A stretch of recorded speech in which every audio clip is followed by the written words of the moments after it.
Court একুইটাল দিয়েছিল, খালাস দিয়েছিল।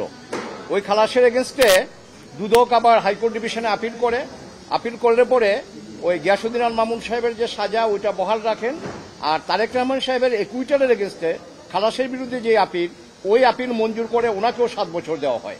তার এগেনস্টে আমরা অ্যাপেলেট ডিভিশনে আপিল করি এবং মাই ফ্রেন্ড মিস্টার জাকির উনি আমাদের পক্ষ থেকে মেনলি এই মামলায় ভূমিকা পালন করেন, শুনানি করেন। এবং আজকে অ্যাপেলেট ডিভিশনে full court presided by honourable chief justice, এবং উনি আমাদেরকে নির্দোষ সাব্যস্তে গিয়াসউদ্দিন আল মামুন সাহেবকে এই মামলায় খালাস দিয়েছেন।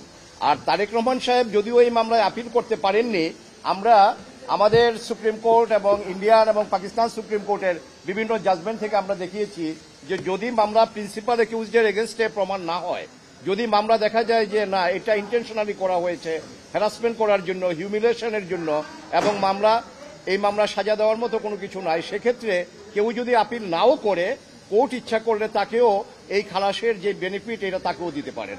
এইভাবে আমাদের প্রেয়ার ছিল এবং বিভিন্ন সাইটেশন আমরা যখন দেখিয়েছি, অনারেবল চিফ জাস্টিস সাহেব এবং বেঞ্চে যে সমস্ত মাননীয় বিচারপতি মহোদয় ছিলেন তারা আমাদের এই কন্টেনশনটা অ্যাকসেপ্ট করেছেন এবং তারেক রহমান সাহেবও এই রায়ের বেনিফিট পাবেন, অর্থাৎ আমরা বলতে পারি যে উনিও এই মামলায় নির্দোষ সাব্যস্তে খালাস হয়েছেন। 2009 সালের 26শে অক্টোবর এই মামলাটা দুদক দাখিল করে।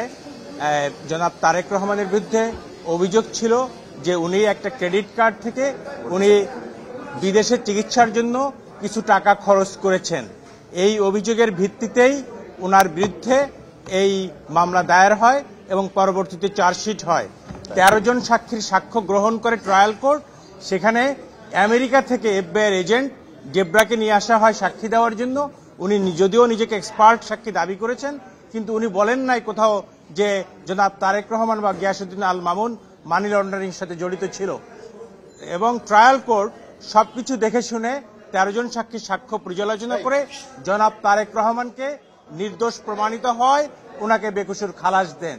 কিন্তু রাজনৈতিক প্রতিহিংসার কারণে তৎকালীন দুদক, এই ইন্ডিপেন্ডেন্ট সংস্থা, ওনারা হাইকোর্ট ডিভিশনে অ্যাপিল করে এবং অ্যাপিলে গিয়ে এই মামলার শুনানি হয় এবং 130 পৃষ্ঠার যে বিশাল জাজমেন্ট হাইকোর্ট ডিভিশন দেয় সেটা মূলত ছিল একটা একাডেমিক জাজমেন্ট। এটা আমরা মনে করছি যে জনাব তারেক রহমানকে সাজা দেওয়ার জন্য আইদার কোথাও থেকে ইম্পোর্ট করা হয়েছে অথবা কোনো ভেস্টেড কোয়ার্টারের ইনস্ট্যান্সে এই 130 পৃষ্ঠার জাজমেন্ট লেখা হয়েছিল তারেক রহমানকে সাজা দেওয়ার জন্য। তারই হিসাবে তাকে 7 বছরের সাজা দেওয়া হয় এবং 20 কোটি টাকা ফাইন করা হয়।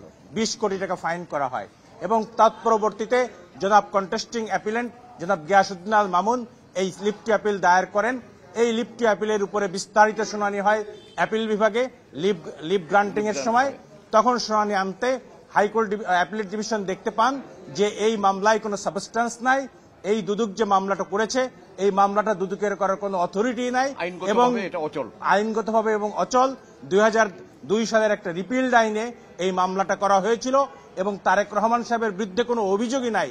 ক্রেডিট কার্ডের মাধ্যমে টাকা খরচ করলে যে মানি লন্ডারিং হবে, that is an unheard of proposition in the legal arena. যার ফলে অ্যাপিলেট ডিভিশনের পূর্ণাঙ্গ বেঞ্চ পুঙ্খানু বিচার করে এই মামলায় জনাব তারেক রহমান ও গিয়াসউদ্দিন আল মামুনকে এই মামলার দায় হতে অব্যাহতি দিয়েছেন এবং বলেছেন যে তাদের যে যথাযোগ্য মর্যাদা যে মানহানি হয়েছিল সেটাকেও ফেরত দেওয়া হয়েছে। এখানে একটা কথা বলে রাখি, সেটা হচ্ছে যে আপনারা জানেন যে যখন তারেক রহমান সাহেব এই মামলার দায় থেকে অব্যাহতি দেওয়া হয়েছিল ট্রায়াল কোর্টে, তখন সেই বিচারককে ওই অবস্থায় দেশ ত্যাগ করতে হয়েছিল। সুতরাং সেই যে বিচারহীনতার সংস্কৃতি আমাদের দেশে চালু হয়েছিল, সেই অবস্থা থেকে ইনশাআল্লাহ আমরা ধীরে ধীরে উত্তরণ করছি। আমরা আশা করছি আজকের মতো আগামী দিনেও এদেশের মানুষ ন্যায় বিচার পাবে। মূল অভিযোগ ছিল, হাইকোর্ট রায় দেওয়ার সময় বলেছিল যে জনাব তারেক রহমানের নামে সিঙ্গাপুরের সিটি ব্যাংক থেকে একটা visa supplementary credit card issue হয়েছে। এই ক্রেডিট কার্ড দিয়ে উনি একটা বিমানের টিকিট কেটেছেন এবং কিছু চিকিৎসার টাকা খরচ করেছেন। সুতরাং এটা মানি লন্ডারিং পর্যায়ে পড়ে। এটা ইজ অলদো এটা মানি লন্ডারিং অ্যাক্টের 3 যে বিধান আছে বা 13 যে বিধান আছে সেই বিধানের মধ্যে পড়ে না। মোটামুটি বলতে পারেন যে গায়ের জোর করে একটা সাজা তারেক রহমানকে দেওয়া হয়েছে।